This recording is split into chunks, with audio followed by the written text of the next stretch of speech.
Hello everyone. आज की video KG class के बच्चों के लिए है। इस वीडियो में हम बच्चों को मात्राओं के बारे में बताएंगे। तो मात्राएं कौन कौन सी होती हैं? अ से लेकर आह तक जितने भी स्वर होते हैं उनकी मात्राएं होती हैं और व्यंजनों के ऊपर मात्राएं लगती हैं। तो सबसे पहले हमने यहाँ पे स्वर लिखे हैं, फिर मात्राएं हैं जो मात्राओं के चिन्ह हैं। उसके बाद मात्राओं को जब हम वर्ण के साथ जोड़ते हैं तो उनको किस तरह से लिखते हैं, उदाहरण के तौर पर हम यहाँ पे लिखेंगे। जैसे यहाँ पे है स्वर अ की कोई मात्रा नहीं होती। जैसे ही यहाँ पे क लिखा है, क हलंत है, इसके साथ जब हम अ को जोड़ देते हैं तो ये पूरा क बन जाता है। नेक्स्ट है आ की मात्रा स्टैंडिंग लाइन की तरह होती है और ये व्यंजन के दाईं ओर लगती है।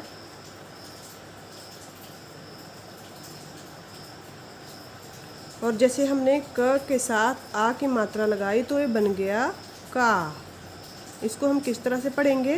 का।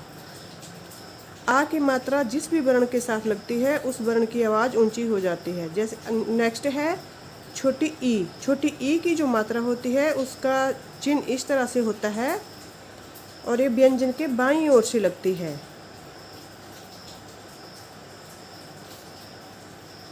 जैसे यहाँ पे लिखा है क को लगी छोटी ई की मात्रा तो ये बन गया कि। नेक्स्ट है बड़ी ई। बड़ी ई की जो मात्रा होती है वो उसका चिन्ह इस तरह से होता है और ये व्यंजन के दाईं ओर से लगती है। जैसे क को लगी बड़ी ई की मात्रा तो ये बन गया की। जब बड़ी ई की मात्रा लगती है तो व्यंजन की आवाज़ भी बड़ी हो जाती है। ऊ की जो मात्रा होती है इसकी पूंछ लेफ्ट साइड को होती है और ये जो मात्रा है ये व्यंजन के नीचे लगती है। जैसे क को लगी छोटे ऊ की मात्रा, यहाँ पे हमने क लिखा और छोटे ऊ की मात्रा लगाई तो ये व्यंजन के पैरों में लगती है, व्यंजन के नीचे यानी कि। तो इसकी जो पूंछ होती है वो लेफ्ट साइड को होती है। नेक्स्ट है बड़ा ऊ। जो बड़े ऊ की जो मात्रा होती है इसकी पूंछ दाईं ओर को होती है और ये व्यंजन के नीचे लगती है, पैरों में लगती है ये मात्रा।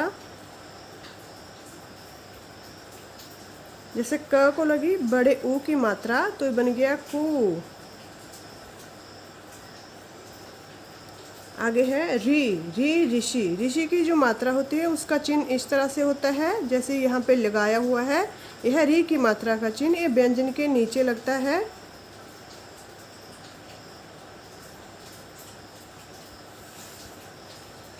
और इस जैसे ही हमने क के साथ री की मात्रा लगाई तो ये बन गया क्री। व्यंजन को जिस भी स्वर की मात्रा लगाए उसी व्यंजन से उसी की आवाज़ आती है। जैसे यहाँ पे है ए की जो मात्रा होती है वो व्यंजन के सिर के ऊपर लगती है। व्यंजन के ऊपर लगती है। तो जैसे क को लगी ए की मात्रा, यहाँ पे हम लिखेंगे क के ऊपर ए की मात्रा लगा देंगे तो बन गया के। वर्ण को जिस भी स्वर की मात्रा लगाई जाए उसी की आवाज़ आती है। जैसे क को लगी ए की मात्रा के, यहाँ पे क को लगी री की मात्रा क्री, क को लगी बड़े ऊ की मात्रा तो कु। इस तरह से उसी स्वर की आवाज़ आती है वर्ण से जिसकी मात्रा लगाई गई हो। आगे है ए। यह ए की मात्रा, ए की जो मात्रा होती है दो मात्राएं होती हैं और ये वर्ण के ऊपर लगती है। क को लगी ए की मात्रा, ए बन गया कै। आगे लिखा है ओ की जो मात्रा होती है वो व्यंजन के दाईं ओर लगती है और उसका जो चिन्ह है वो इस तरह से होता है। तो ये लगती है व्यंजन के दाईं ओर। जैसे यहाँ पे लिखा क को लगी ओ की मात्रा तो बन गया को। आगे है अ की मात्रा। अ की जो मात्रा होती है वो भी ओ की मात्रा की तरह ही होती है लेकिन ऊपर दो मात्राएं लगती हैं। ये भी व्यंजन के दाईं ओर लगती है।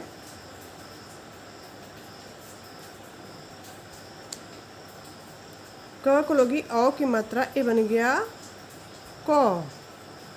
आगे है अंग की मात्रा जो व्यंजन के ऊपर लगती है। क को लगी अंग की मात्रा तो बन गया कंग। आगे है आह की मात्रा, ए व्यंजन के दाईं ओर लगती है। क, और इसमें आह की मात्रा तो बन गया कहा। तो इस वीडियो में हमने यहाँ पे स्वर लिखे थे और यहाँ पे वर्ण के साथ वो मात्राएं लगाई थी। वर्ण के ऊपर लगने वाली सभी मात्राओं को ही, वर्ण के ऊपर जितने भी स्वर होते हैं जिनकी मात्राएं लगती है, तो यहाँ पे हमने स्वर लिखे हैं, इन्हीं की मात्राएं होती हैं। जितने भी स्वर होते हैं उन्हीं की मात्राएं होती हैं और व्यंजन के ऊपर ही स्वरों की मात्राएं लगाई जाती है। व्यंजनों के ऊपर क्रमशः लगने वाली सभी मात्राओं को ही बाराखड़ी कहा जाता है।